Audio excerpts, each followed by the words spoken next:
Welcome to Popcorn Talk, featuring movie discussion, news, and interviews. Popcorn Talk. We talk movies.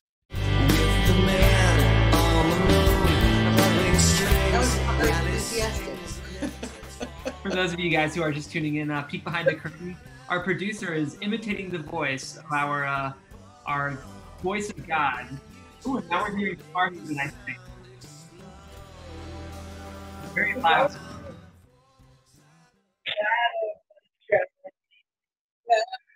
Illeana, I think this experience is a microcosm of what it's like to live through Corona. Just a bit of confusion, trying to sort everything out.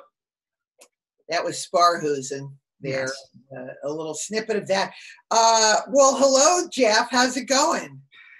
It's going. We're getting through things. Of course, you guys are tuned into the Film Scene, Illeana's podcast. We missed last week, but we're back. We don't have a guest this week, but we will be getting more guests continually. We just wanted to check in with you guys and let you know that we're doing okay. Illeana, it's been a tough week for you, though. Oh, my God. I just want to say I know because people are on Twitter, I'm getting everybody's questions here, and we are going to get to the questions, which I'm very excited about, and I'll answer them all.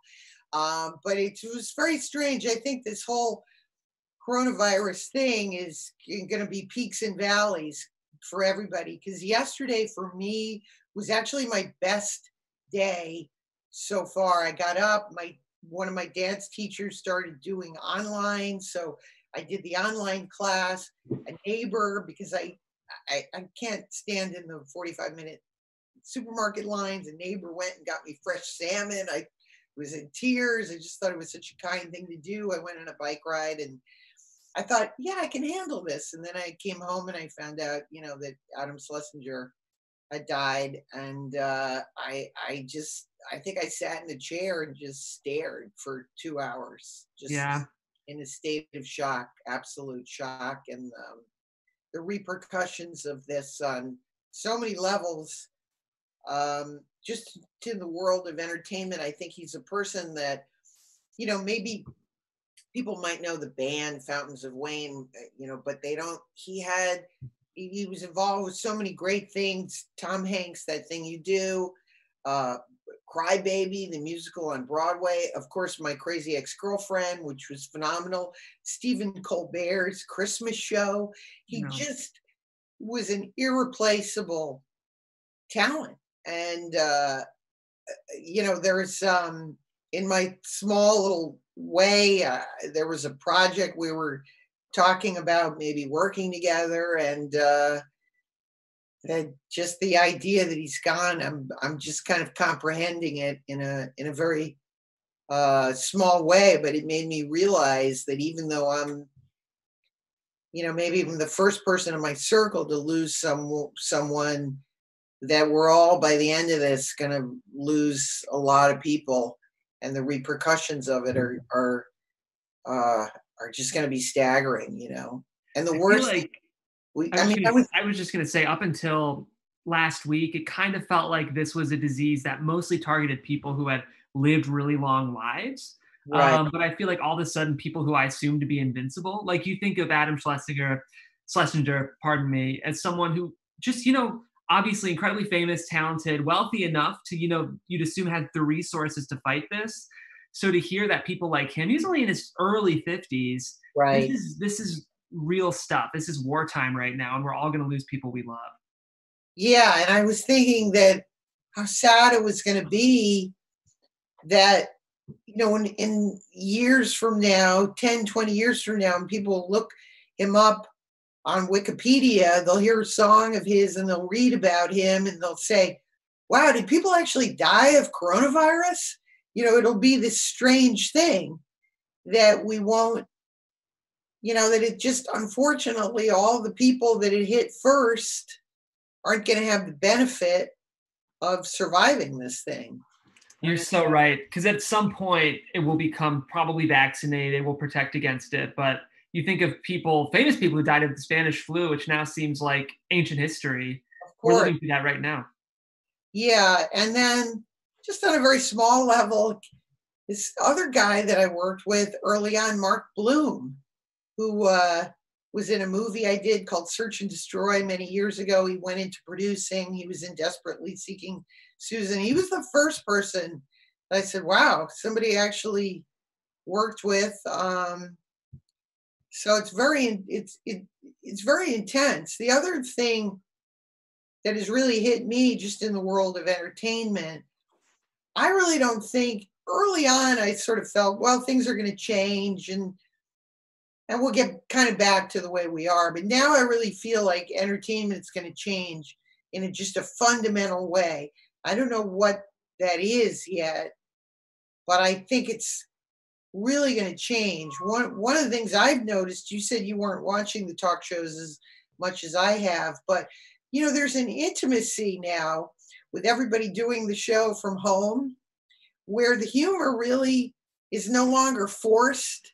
It's not like a pre-written joke. It's coming out of a real situation, and people's wives are being mentioned and kids are running in and out of the picture. And it kind of reminds me of the early days of live television, you know, when people would come on and they'd talk about their home life because that's where the inherent comedy is. And we've almost kind of gone back to that. But I've become just addicted to watching these shows. Before, if maybe somebody was on, I'd say, oh, I want to take a look at that. But it always had that forced feeling. Right. Manufactured. But now, you know, I was watching Ryan Reynolds last night, and he's talking about his dad, and it's very intimate. And I don't know if we can go back to the kind of way it was. I'm sort of curious about that. Yeah, there's something very human about, there's something so universal that's happening right now that it's forcing everyone to, it's putting everyone on the same level. So even if you're a wealthy talk show host, if you're having to broadcast out of your basement because you're scared for your life, it gives everyone the chance to identify with you. So I tend to be an optimist. I tend to be a positive person. Maybe it's my cloying Ohio Midwesternness, but I'd like to think there's some good that can come out of all this. And if people reevaluate their priorities and kind of learn to really lean into what matters and learn to wash their hands, then hopefully we'll get better as a people when we get through it. Well, my favorite thing, it continues to go on, is the backgrounds when people are broadcasting from home. And Seth Meyers had a great thing, because I guess the first night he was broadcasting in his garage, and that didn't work out because it was too cold, and now he's up in his attic. And I just find it like, it's just, there's an intimacy there that's just really funny, and we're seeing inside people's homes. And I noticed, like on MSNBC, some of the people, you know, like there's one doctor, and he has behind him, there's a coat rack, and in the same exact spot, there's a bike helmet, and there's like biking gear, but it never looks like it moves. So I don't know if he wants us to think he's a biker, or in Adam Schiff's office, he's got like an old roll top desk and a photo of Bobby Kennedy, and there's a little, you know, there's a semi-set design, and then some people, you just have like really ugly IKEA furniture, and you think, and the person's not interesting at all, you know. So I'm completely obsessed with looking into people's homes, and if anyone has any interest in my home, I would love to do show and tell. Let's do that. At least if we don't do it this episode, let's do it next episode. Okay, I want to answer a couple questions here. First of all, I noticed there's a mention of Marie Windsor, that I look like Marie Windsor. I know it's been a long-standing thing. I love it. I think it's hysterical, and I love Marie Windsor, and I met her, and I occasionally post this picture of me meeting her. The first question is from Brett Sheehan. What was it like to work with Martin Scorsese? And, obviously it was great. One thing that came my way, it's on YouTube. Somebody has posted footage from when we were making Goodfellas, because I wrote about this in my book. We didn't have trailers. We were living in people's houses. You know, we were getting made up, and it was a really carnival-like atmosphere. People were cooking out on the street, and you're getting dressed in someone's house and then going into another house. Well, there's home movies that are on YouTube that someone just posted, and I'm in them, and you can see De Niro and Joe Pesci and Lorraine Bracco, absolutely incredible. So they're really fun. But as far as working with Marty, I learned so much kind of early on, and you're going to see it in Goodfellas. Just a lot of the instinctual things about, leaving the camera on and trusting your instincts and not doing things too big. He has, gets a tremendous respect, obviously, for actors, and it's hard to encapsulate all the years of being with him and learning about movies, but it was amazing. So do you feel like in your career you've worked with directors who love and really cherish actors, and then directors who treat actors sort of like their chess pieces as you're making a movie? Yes, and so for me, I had this interesting experience where, the first people I worked with, Martin Scorsese and Michael Bauhaus as a DP, and Nestor Almondros, and Robert De Niro, and it was all like very top shelf. And so then when I got thrown out into the world and I was working with some other people, I found it was not as easy of an experience, because in their world they were very collaborative. So I really thought, I came from a comedy improv background. And again, what's remarkable to me, and going back to Goodfellas, watching the thing, I'm like, who did I think I was? I'm like, I just went on the set and I'm saying this line and saying that line. As I got older, I got very afraid to do that because I was afraid of being yelled at. It was like, what is she saying? She's not supposed to be saying the line on the page. But in Marty's world, you came to it with, how about this idea? How about this? You came to it with 10 ideas, and then he just picked sort of the ones, that he wanted. And then I learned with the hard way with some other directors that when I did that, they were very unhappy. They had a very narrow opinion of what they wanted. And if I deviated from that, it was complicated. Well, I bet as an actress, the more safe and included you feel on a set, the better your performance is. Yeah, absolutely. And, that was kind of what I felt like, in these recent shows that I worked on, Shrill, which got picked up. I'm so excited about that. And also Goliath. It just was a very collaborative atmosphere. Yes, we had the script, but, you came to it with a lot of ideas. And again, they picked and choose, like, we like this, we don't like this. For me, I find it very hard when I've done certain shows and I go to get the fitting and the person says, well, the director and I talked and we decided you're wearing this. And I have absolutely no say in it. I find that it goes against all the training that I ever had, which is try this, try that, try this, try all these different things, and then see which one works out the best. Should I answer the next question? Let's do it. This is great. This is from, and I recognize you, Pity the Backseat. What was the best thing about working with Matt Dillon, apart from the broken finger? It was a broken thumb. Matt actually accidentally broke my thumb. We were kidding around on the set of To Die For. First of all, when I was a kid, I don't know a girl who was not madly in love with Matt Dillon. And so when I was going to be in To Die For and be his sister, first of all, I couldn't believe it. We spoke on the phone, and then the first time I was going to meet him, we were all going over to Nicole and Tom Cruise's house. That was like our introduction. We were going to all have dinner. And I remember I must have changed like 5 times up in my hotel room. I was like, no, too much. nah, too casual, you know. I was like so nervous. I wanted Matt Dillon to like me. And we just hit it off like gangbusters. Man, did I, just like a brother and sister thing. I adored Matt. And he's so much more complex, I think, than from what I saw in the films. You know, I loved him in movies, but he knows so much about food and art, and traveled to Cuba and Vietnam, and he's just like a very, very interesting, nice person. And then I loved working with him. And then I had the privilege, of course, to work with him again in Grace of My Heart. And then he was my husband.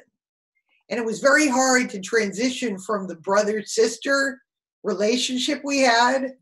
Suddenly, you know, here it was like my childhood dream, getting to make out with Matt Dillon. And I suddenly got very nervous about it. I couldn't believe it. I was like a little schoolgirl. But he's the best. He's a really kind, nice person. I love that. That's great. We got more questions. Let's see what else we have. I can get you on this one. Let's see. Victor Devone says, what was filming The Next Best Thing like, and were you involved in any rewrites? Well, that's very interesting. I'll tell you about The Next Best Thing. The script of The Next Best Thing, I did a movie many, many years ago with an actor named Craig Chester. It was called Grief. The director was Richard Glatzer. And around that time, I was actually given the script of The Next Best Thing to do it with Craig Chester. And I loved the script. I thought it was amazing. You know, and then, you know, it disappeared. And then many years later, I got to know John Schlesinger. I met him at a film festival, and we had dinner, and we just kind of hit it off. And it turned out I lived very near him up in the Hollywood Hills. And he asked me to be, and by that point, Madonna and Rupert Everett were going to do The Next Best Thing. And he asked me to be in it, you know, to play this supporting role. And so I mainly did it. Just, you know, what are you going to do? John Schlesinger asked you to do this movie. And I'm a big believer in, I just love working and meeting people. And I thought it would be kind of fun. So I was in, you know, and we had John Carroll Lynch on the show. He was Madonna's lawyer, and I'd met Madonna when she worked with Allison Anders on this movie called Four Rooms, and Madonna was always extremely nice to me and very respectful, and not as nice to John Carroll. And the same thing with Rupert Everett. He was very nice to me, but it did seem a little bit like it was a runaway train, you know, that I was on the sidelines and just trying to be supportive and talk to John Schlesinger. But yes, a lot of the rewrites were happening, and scenes were being added that maybe got really away from the main script. But the one funny talk that I remember having, we did a lot of things I did were courtroom scenes. And Rupert, who I love, was like very dramatic. He would do these scenes. I used to call it Joan Crawford acting. Like he would go to the corner and then dramatically kind of turn around to deliver a line. And John Schlesinger, we were doing the courtroom scene. He said, how do you like working with Rupert? And I said, oh, you mean Madonna and Prima Donna? That's great. So that kind of became the his nickname. But I'm always, you know, what's so funny is that I felt bad for John Schlesinger because he's made so many amazing films, and this was probably not the best way to end his career. And I haven't seen the movie in many, many years, and I've always said it was the best lighting I ever saw in my life, because Madonna's lighting, I told you, it was like working on the sun. It was so bright. It was like a white light, and I'd bob my hair, speaking of getting into what I wanted the character to look like. So I had a blast. So, I love that. That's so fun. Have yeah. you worked with Madonna twice? No, that was the only time. As I said, I met her through that 4 Rooms. And as was often the case, you know, with stars sometimes, you know, they would do all of Madonna's coverage and then she would just leave, you know, and we would be acting to a white board, which was fine. But they'd say, okay, you're done for the day. But when it was me, she'd always say, no, I don't mind staying. So it was kind of a strange thing. As I've talked about this all the time, sometimes people isolate a star in a way that it does them a little bit of a disservice, because then when they try to re-enter the fray, it makes it a little challenging, you know. Well, you're always someone, I'm sure most of our audience knows, but oftentimes on a set, big stars will have stand-ins. So when the scene is setting up and they're lighting it, they have someone else, you know, stand in so they can get lit, and then they bring talent out to do the scene. You're someone who likes to be on set as much as you can. Okay, but again, this is so interesting, going back to Marty. Yeah. This is totally accidental. The first 3 movies I did with Marty, I never had a stand-in. Wow. I kind of didn't really know there was a stand-in. Right. Because I did everything with kind of De Niro, you know what I mean? With Nick Nolte. We were doing all of it. Now, whether or not that's something that Marty likes, but I kind of enjoyed it because I was sort of able to get rid of some kind of nerves that I had by, you know, just going over the lines and practicing it and saying, okay, I'm going to be here and be here. But nowadays, it's very interesting. Nowadays, everybody has a stand-in. And so, yeah, when I come in, they go, okay, I picked up this and I did this. And it makes me a little bit nervous because it always changes a little bit once the real person is in there. To tell you the truth, I don't mind standing in. And again, another movie, you know, I was making a joke about Alive. There was no stand-ins. We were on a mountain, you know, like we did it all ourselves. So you couldn't leave the set. You were on a mountain. So I love the idea of someone moving to Los Angeles and joining central casting to get background work and then finding out their first gig is to fly to the middle of nowhere to be in Alive. Well, I've learned, we were talking about this at the beginning of the show. This is my picture from, let's see if you can see it. Hold it up, and I think Ryan can actually zoom in on it if you hold it right there. Hold it right there. So I took this picture out. It's me and Ethan Hawke from Alive. It's kind of that joke that everybody's doing, you know, me on March 1st, me on April 1st. But I've been thinking about Alive a lot because that was 4 months and we didn't have phones, you know, cell phones weren't, and we had no internet, and our diet was, it was only 1,200 calories a day. We had no sleep to get up at, 4:00 in the morning, get ready and go on the helicopter and live up in the mountain. We had one porta potty for the entire film, which got replaced once a week. Oh. So it was pretty rudimentary. And I lived through that, and it was 30 below, so there was a lot of aspects of that,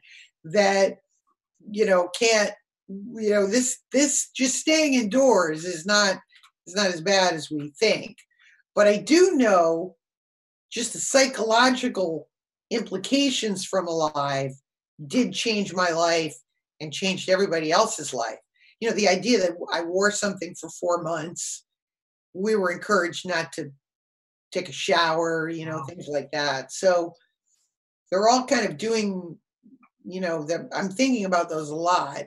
The main thing is people are actually stronger than they think. That's one of the things you find out. That's unbelievable. All right, this is a fun question. Working with Terry Zwigoff. This is from PB at BEA Jedi at B Jedi. Clearly a big Ghost World fan. What was it like working with Terry Zwigoff, and how did you approach Roberta? Well, Terry and I are close friends. I love Terry. I love the movie Crumb, and I got the part. You know, they offered it to me. We spoke on the phone first, and I read the script. And in the script, the art teacher was described as, you know, having long hair, a long braid, and Birkenstocks, and the sweater, and the whole thing. And when I read it, I said, "Oh my God, I actually had an art teacher just like this, you know, with the gray hair and the long braid and the, you know, and I said to Terry, I said, there's only one thing. I want to do the movie. I said, but there's only one thing. I said, I moved to New York in the 80s, and this was the year of Laurie Anderson. And I went to see, there was a girl in my class, and she was actually a performance artist, you know, and put like lunch meat on her body and all sorts of great, you know, crazy things. And I thought, what if this person was more like a failed performance artist? Because to me, being a failed performance artist is worse than even being like a failed actor or a comedian. You know, like, really, you couldn't make it as a performance artist? So we talked about that idea. And here we go, what I was talking about before with the looks. I said, just think she should have a different, I said, I want to look like Laurie Anderson. And he said, well, you know, can you send me some pictures? So I went to a wig store. I got the famous red wig that I wear in the movie. And I went and I said, I'd like to wear, I said, I was very influenced by Mum and Chance, you know, the people who wore the unitards and, you know, were on the Ed Sullivan Show. Mm-hmm. Now they've had a resurgence, Mum and Chance. Look it up. But I wanted to bring all those elements in. And he, bless his heart, this was the furthest anybody ever let me take a character. Like, to the point that it was actually insane. And I said, don't you think she needs a movie? Like her movie? I said, it's like she has to even show, she forces this movie on everybody that she meets, you know? So we really got into this idea of talking about the movie and what the movie, and I actually wanted to be in the movie too. They ended up just doing the thing with the dolls. And I'm actually, I was this close. I mean, they actually had a movie to film with Scarlett Johansson and Thora Birch and Steve Buscemi, but I was like, no, Roberta, we need to film it. But anyway, I totally got into it, and he picked all these great kids, and he let me do a lot of improv, you know, with the kids, again, like going up there. They had no idea what I was going to say, you know, like looking at their pictures. Like, that was one of the great sort of improv lines I thought it was funny because they had the picture of the guy stabbing and it was asking him what it is. And I said, oh, because I thought it was your father, you know. So he was just, and Terry would laugh off camera and ruin most of my takes. But the kids were amazing. Thora was amazing. Scarlett was amazing. Brad Renfro was no longer with us. I didn't have any scenes with him, but he just was terrific to work with. And then I thought it was fun to see him work with kids too. You know, he was working with all different age actors. That takes a special director to be able to do that. Well, you know, he's so curmudgeon-y, but he has a great eye for what is truthful, you know. And what's interesting about Ghost World is that I think that part of the reason it sort of caught on more with the younger generation than when it was actually made. Mm. You know, I always find that to be so interesting. Is that I Scarlett like on that set? Sorry to interrupt. I'm just curious. Oh, she was great. I mean, you know, she was very young then. This was one of her early films. I think she had just done the Coen Brothers movie. And and I believe her mom was on the set. But yeah, it was very familial. You know, we would all hang out, and like I said, Terry, nothing was too far for Terry, and that's what I love about that character. It's too bad, you know, they did a sequel to it called Art School Confidential, and again, they said I was going to be in it, and then that didn't end up happening, and it didn't quite work because it was sort of like it was like they were playing it straight. Yeah. And it's a fine line between playing someone who's, you know, completely nutty, but doing it very truthfully. Mm. So it's a favorite experience of mine. And like I said, I love Terry, and we talk quite a lot.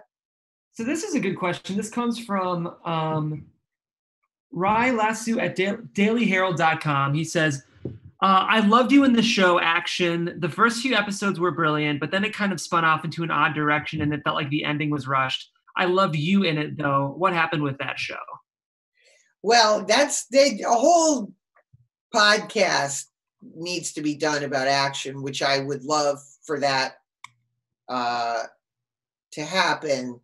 There's so many behind the scenes things that happened when we were doing the show, how I got involved in the show, the showrunner, Chris Thompson, the atmosphere on the set, which was kind of no holds barred. And, you know, this just was an era where they were doing the show. I mean, they were basically making Entourage before Entourage, you know, mocking things that were really happening in Hollywood, but doing them for laughs.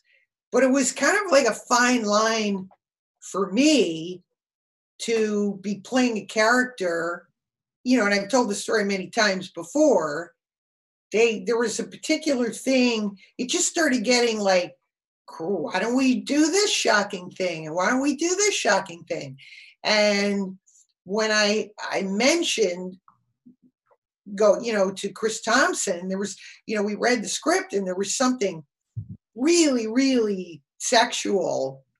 And I said, you understand that I'm playing a prostitute and I'm not a prostitute, right? And so for saying that, they took me out of the show. Wow. You know, so he got very upset with me. And so then the next time when I got the script and, you know, they gave me one line in the script, he came up to me and said, what do you think of the script this week? And I said, I love it. It's terrific.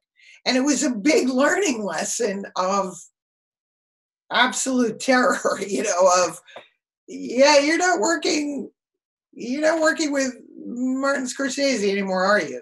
You know, it represents a time in my life where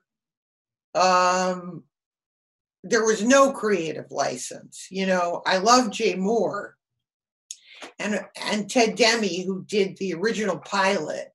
All the original promise of the pilot was just kind of went downhill because of the atmosphere of what was going on behind the scenes, which was a lot of drug taking, just a lot of really, really crazy pre-Me Too, if that's the umbrella, behavior that would almost seem kind of unbelievable now. And I just was coping with it in the best way I knew how, you know. But I definitely found it to be challenging. You know, yeah, I guess that is sort of a benchmark. That show is sort of a benchmark of because is that your first foray into television too, Action? It was actually not my first foray. I had done my first show that I did. I was a show called The Single Guy for NBC, and then I did Seinfeld, and then I did Gary Shandling. Oh, that's right, of course. That was so again, and then Gary Shandling, you have something that was just this incredible life-changing experience for me. Yeah. Working with Judd Apatow, Gary, so creative, again, total, improv. I worked with Gary, you go talk with Gary for hours. Tell me everything funny that ever happened to you. And they'd craft it into the script. So again, this was the promise of action. I knew Jay Moore. I'd worked with Jay before. Tremendous respect for Buddy Hackett. Ted Demme, love Ted Demme. So there was tremendous promise in what the show was going to be. And it became something, terribly, terribly different. And it's too bad. I was going to say, do you think because the show was satirizing the seedy underbelly of Hollywood, it kind of unintentionally gave permission for the other above the line people to behave that way themselves?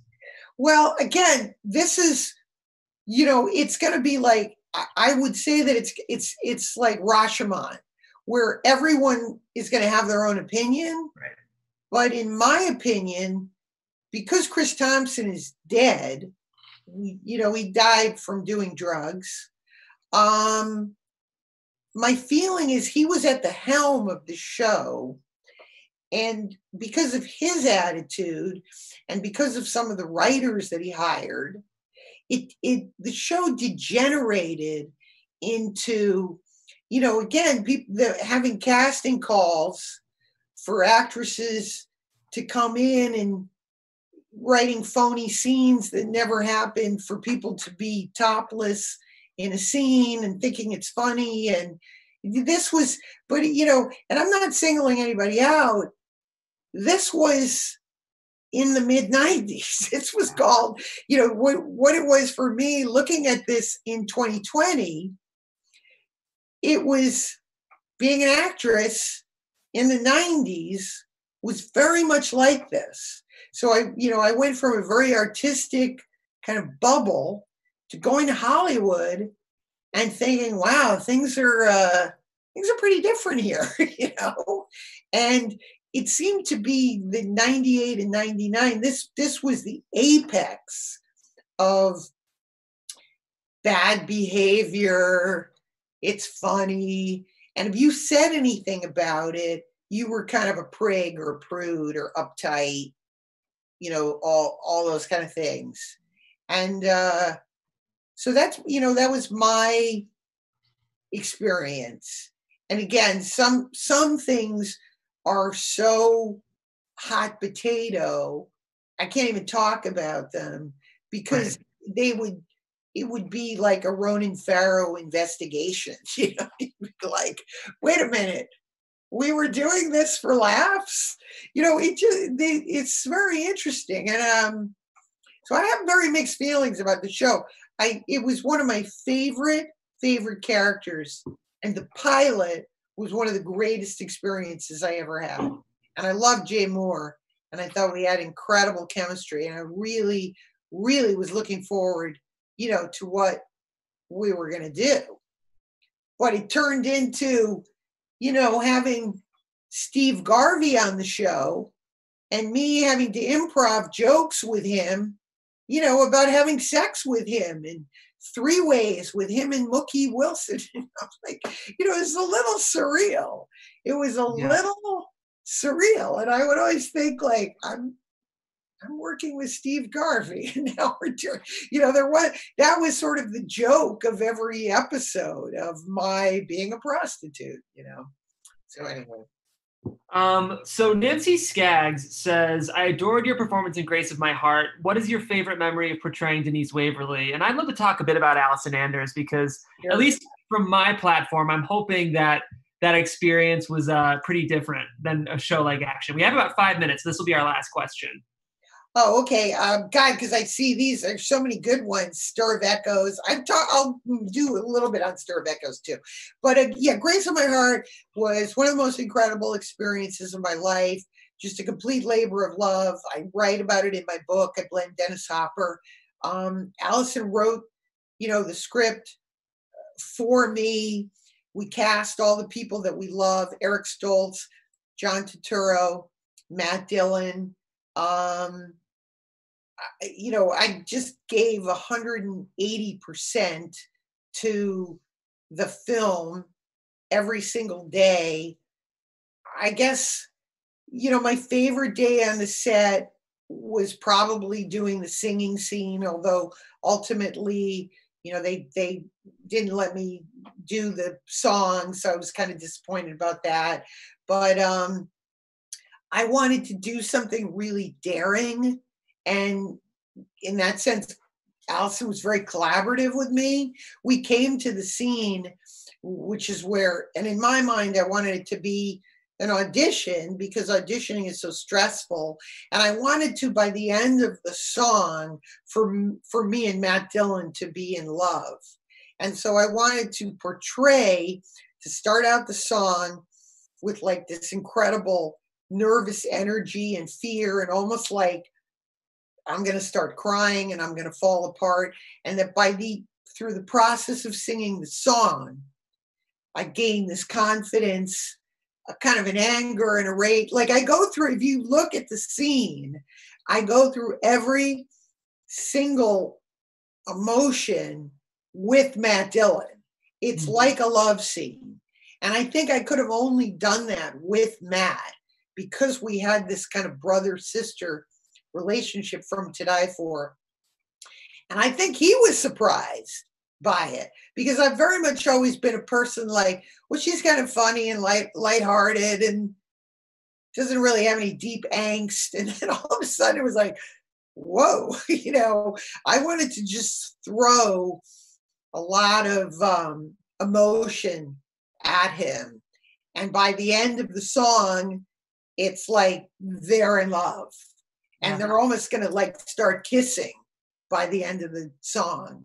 And that was the feeling in the room. And I felt in terms of my acting that I achieved something I wanted to do, which is what I was trained in, Meisner technique, moment to moment, you know, moment to moment acting. And to sustain 7 minutes without speaking, of just going through those emotions, is probably my favorite scene in the movie. Is this the thing you're most proud of in your career, do you think, that scene? Yeah, absolutely. Absolutely. Just Allison gave me, you know, this ability to do all the things that I was really good at. I could be funny in some scenes. I could be ironic. You know, all the different, you know, just the intellectual part of me of being a songwriter. Right. You know, this decision of, well, are you a singer or are you a songwriter? You know, and me, Illeana, are you an actress or are you a writer? It's like, well, I'm both, you know, can't you be both? And so there were some elements of my mother, her mother, you know, it was just a great experience. And we keep pushing. Criterion just did released a couple of Allison's other movies. And if the fans keep bugging Criterion and I keep bugging Criterion, hopefully they will do a re-release of you know, of that film. Very quickly, just Stir of Echoes. Yeah. Again, I go into every movie. Half of me is like, I'm really excited I'm going to be in the movie. The other part is, I'm really excited I get to work with Kevin Bacon again. And Kevin and I worked a little bit together in this movie called Picture Perfect. He's just one of my all-time favorite actors. I think he's so underrated. He's been so great in so many movies. And I have such tremendous respect for him. And Stir of Echoes was a movie, we're in Chicago. So again, I go to the set every day, you know, whether required to or not. So I remember going to the set and they were shooting ER. So George Clooney would come by our set and there's a fantastic picture. We're all sitting in chairs. It's like me, Kevin Bacon, David Kapp, the writer, George Clooney. And we made this kind of pose because I whispered to David Kapp, I was like, basically, this is the reason I got into movies. So I could be sitting. So there, I said, will you make sure to take our picture? Because this is like my dream. Like you're on a set and George Clooney comes by from another set and hangs out and you guys all sit around and tell showbiz stories. Can I tell you something, Illeana? What?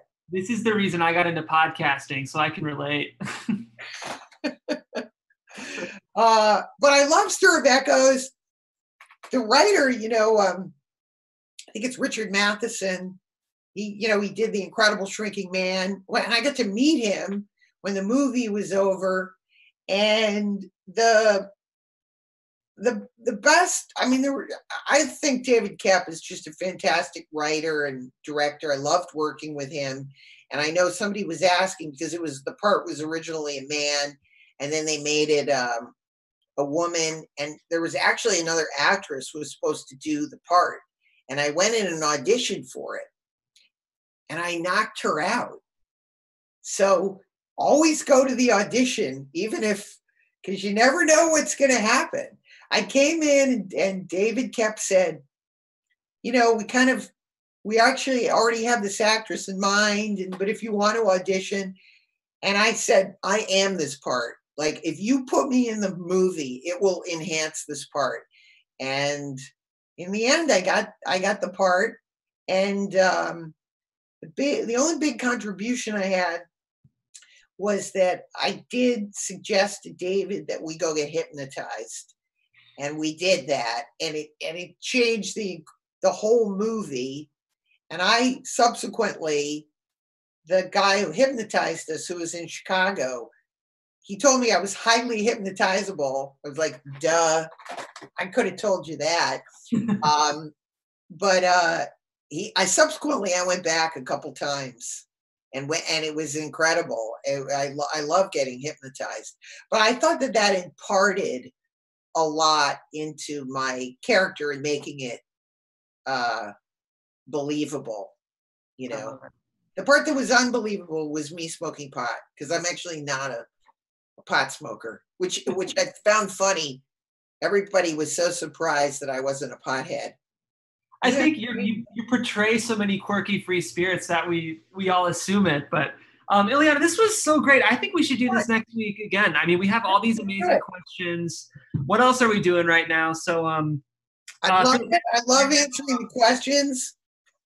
Yeah. And if I didn't get to the ones on here, oh my God, somebody asking me about Bella Mafia. Next week. All right. Thanks everyone. I've had a blast.